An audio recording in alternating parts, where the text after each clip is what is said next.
Vous êtes-vous déjà demandé combien de choses prennent de la place chez vous et que vous n'utilisez tout simplement jamais?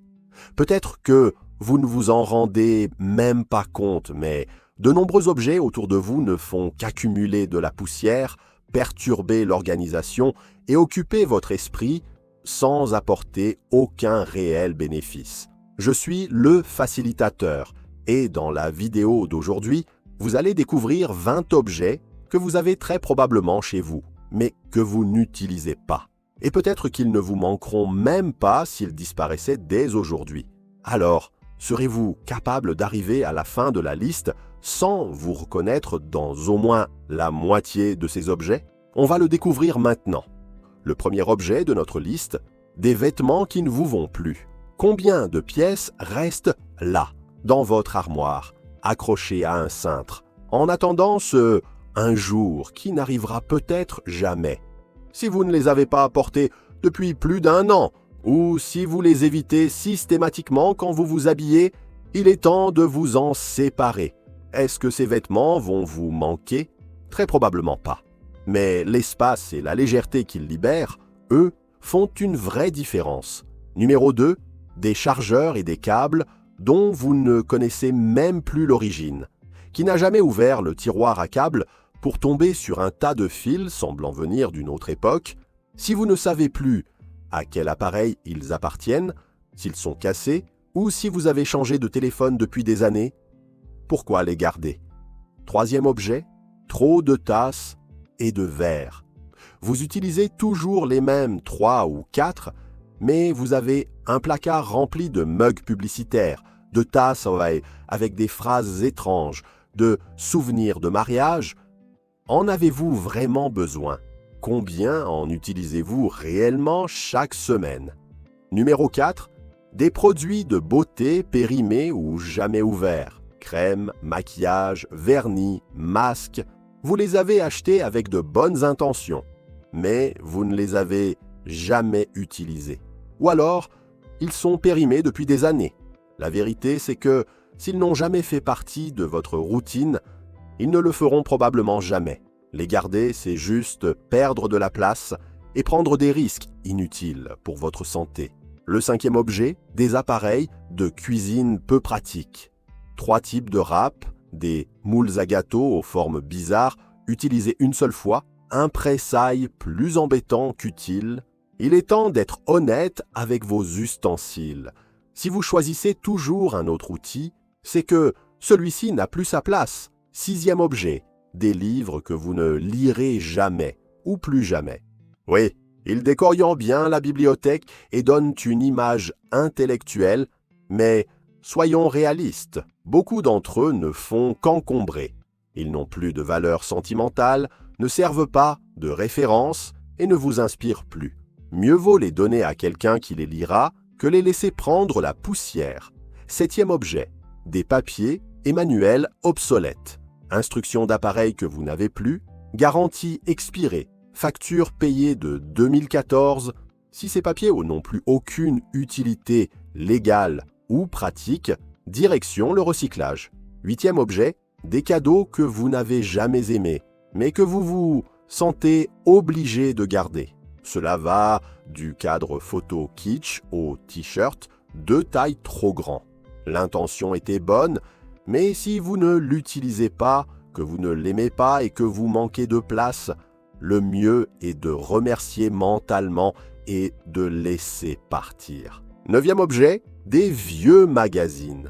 L'idée de relire un article ou de les utiliser pour du bricolage est sympa.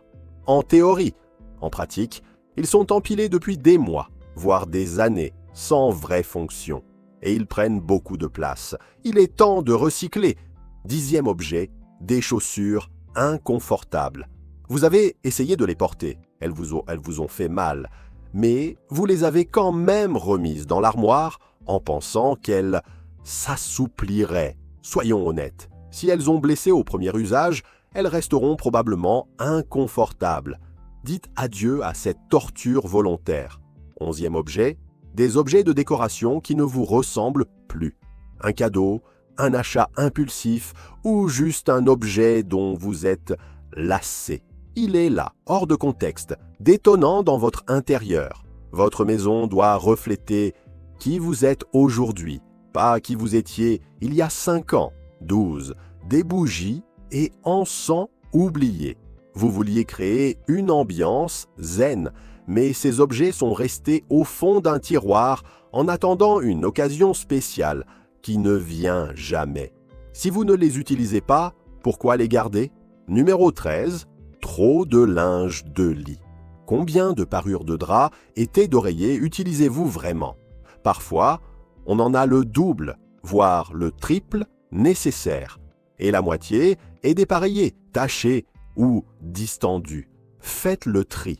14e objet, des applications inutiles sur le téléphone. D'accord, ça ne prend pas de place physique, mais mentale, oui. Ce sont ces applis que vous avez téléchargées, utilisées une fois et oubliées. Elles prennent de la mémoire et peuvent ralentir votre téléphone. 15e, des souvenirs de voyage qui n'ont plus de sens. Miniatures, porte-clés, aimants, bibelots achetés sur un coup de tête dont vous ne vous rappelez même plus la provenance. S'ils ne vous évoquent pas et sont à plus rien, pourquoi sont-ils encore là?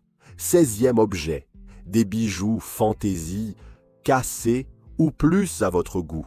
On les garde pour les réparer un jour ou par attachement. Mais si vous ne les avez pas portés depuis des mois, voire des années, ils ne font que prendre de la place. 17e, des recettes découpées ou imprimées jamais testées. Aujourd'hui, la majorité des gens cherchent ces recettes sur Internet.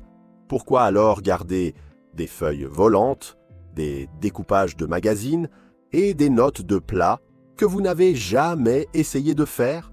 18e objet, des fournitures, scolaires ou de bureau en excès. Stylos secs, bloc-notes entamés, crayons inutilisés. Si vous n'êtes pas étudiant ou ne travaillez pas à la maison régulièrement, vous stockez peut-être bien plus que nécessaire. 19e, des objets en double, ciseaux, ouvre-boîte, lampe de poche, cutter. Si vous avez 2 ou 3 exemplaires et n'en utilisez qu'un, c'est le moment de donner les autres.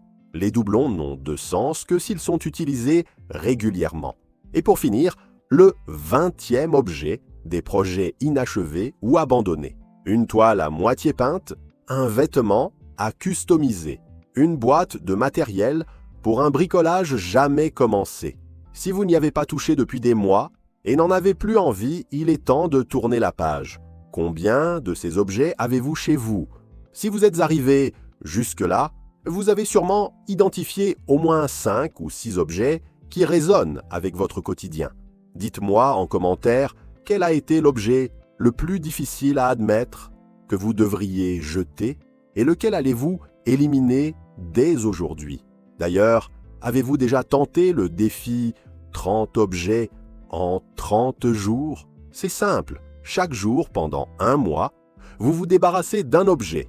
Ça semble peu, mais à la fin du mois, votre intérieur est déjà plus léger.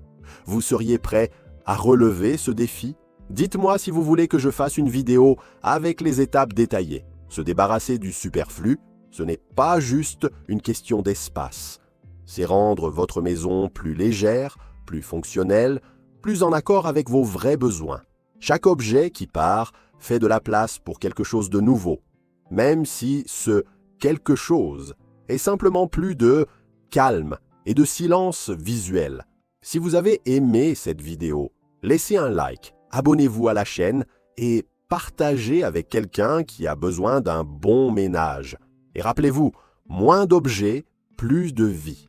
À très bientôt.